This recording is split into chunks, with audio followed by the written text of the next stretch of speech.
Κυρία Αλεξάνδρα μου, σου εύχομαι χρόνια πολλά και ό,τι επιθυμείς. Να σε καλά, σε ευχαριστώ. Το ίδιο και σε σένα, Δημητρό μου.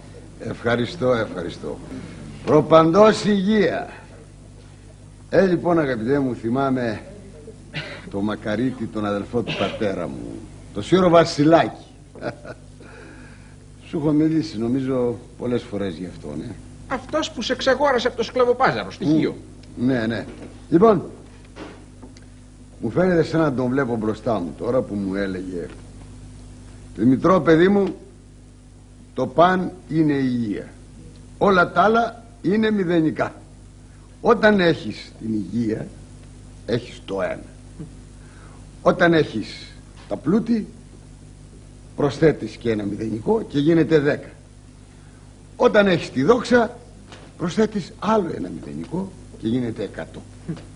Και όταν έχεις και τις τιμές, τότε προσθέτεις και το τρίτο μηδενικό και γίνεται 1000.